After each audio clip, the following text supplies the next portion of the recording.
today I have decided I'm going to do one of the teacher tags that's been floating around the YouTube channels that I watch. This one I found on Casey Morris's channel. She had done this a couple weeks ago, so I am definitely behind in doing this tag. What it is a bunch of questions that was put out for teachers to answer. And you may wonder, why am I answering the questions when I'm not a teacher? Well, I am a teacher. I just happen to have a class of 1. I have a teaching degree, and I am a substitute teacher.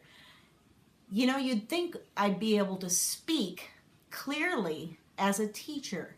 I need to slow down and speak clearly. She can speak clearly because she's an English teacher, or at least that's what she should probably be able to do, and she would say she could do. But I speak kind of fast. That's just the way I am. So anyhow, let's get started. Question 1, how long have you been teaching? I've been teaching as a substitute teacher before my son was born, and he's 12. So that's probably about 14 years off and on. I went back to school for a couple of years. I did my associate's degree, which took me more than 2 years because I was in the Army. And then I did some substitute teaching, then went back to school. I had my son, so it's been off and on. And then I was a paraeducator for about 8 years. And so I count that as teaching as well, because you are working with students and helping them in the classroom. I was an inclusion para, which meant I was in the classroom with the students. What grades have you taught?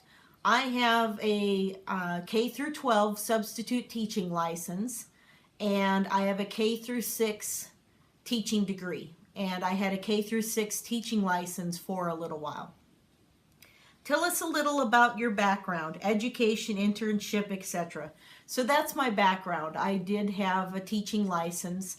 Unfortunately, during my first 2 years in Kansas, you have a first initial 2-year teaching license after you get out of college.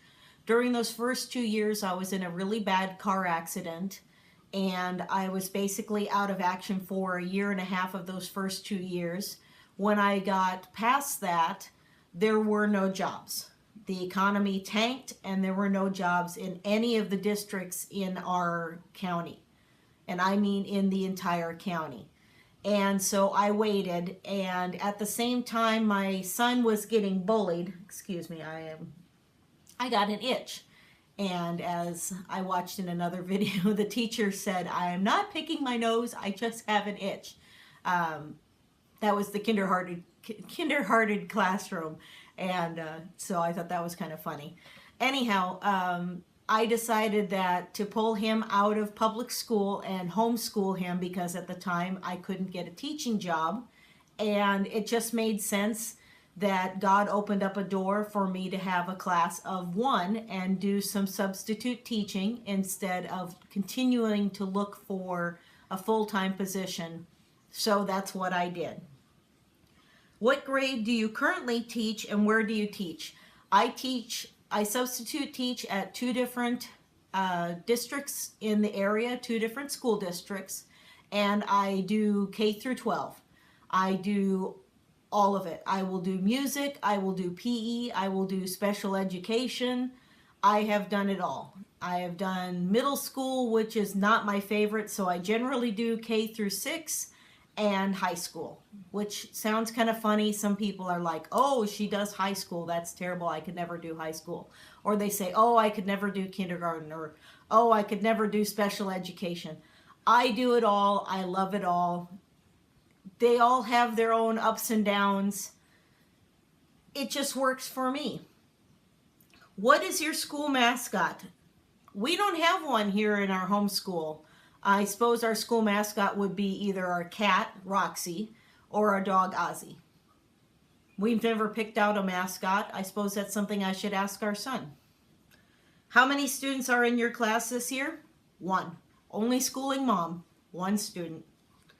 What is your ideal class size? If I had my own classroom, I would say I would like maybe around 15 to 20. You get more than that and it gets really hard for classroom management. I've seen that in the classroom where they try to put too many students in the room, and especially with the little ones, you just can't give them the attention that they need. When it comes to a high school classroom, again, classroom management is difficult, but it's more doable with a larger class size. What is your favorite drink at Starbucks? Oh, that's easy. Iced caramel macchiato, as big as I can get it. What is your favorite online resource? I have to think about that one. Right now I'm using Vocabulary, but I'm on the free trial, and I'm only using that because I'm using interactive notebooks developed by Casey Morris, because that's one of the first YouTubers about education that I stumbled upon. Let's see here. I think just YouTube in general has helped me a lot with clothing, education, entertainment. It has it all. So I would say YouTube is my favorite online resource. It's free. Can you describe your perfect classroom? And bonus, can you describe your perfect school? My perfect classroom right now is the one I have at home. I have control over my curriculum. I have control over what we do, when we do it, which is absolutely wonderful. I see people trying to get their kids to school at 6:30, 7 o'clock in the morning. We start at 8:30. If my son has to get up later than that, because right now he's going through a growth spurt and he's sleeping in longer, we start later than that. And if we have to go later, we go later. If we have to cut something out or add something in, we do that. If we have to work longer on a subject so that he understands the subject better, we do that. If he understands it, we cut it short. So that's my perfect classroom. My perfect school, same thing. What is your least favorite part about teaching? In terms of substitute teaching, I think sometimes it's a lack of good notes on the part of the teacher when I don't have really good notes from the teacher about what I'm supposed to be teaching that day. That's my least favorite part, because it's really difficult to walk into a classroom, especially one I haven't been to before, and to jump right into someone's lesson plans and not know what I'm doing. Now, there are classrooms I've been in before and it's easier, but still I'm jumping into their lesson plans that they've been doing all week, all year, all month long, and I suddenly have to know what they expect me to do. I love the teachers that have the substitute bins where they put everything in there and it's all in order, and they have these great lesson plans that say what to do at what time, what students are the great students, what students might need a little more attention, if I'm going to have students leaving the room, if I'm going to have a para in the room or an aide in the room. I love it when I get really detailed notes. So if you're a teacher watching this, please, substitute teachers love detailed notes, and we love the substitute teacher bins. Even up through the high school level, that's perfect. Let's see here. What is some advice that you would give to a beginning teacher, someone who is thinking about going into teaching or someone who is already teaching? All right, well, so that's my advice for someone who's already teaching, and also some advice for someone who's going into teaching. Since I'm going to be a substitute teacher probably for many, many years from now, because I have decided that I'm not going to go into looking for a permanent home as a teacher. I've decided that I'm going to stick with substitute teaching even when my son goes back into the public school, probably for high school, which is his decision. I'm going to stick with substitute teaching because I like the flexibility of it. I also like meeting new students. I like the challenge of it.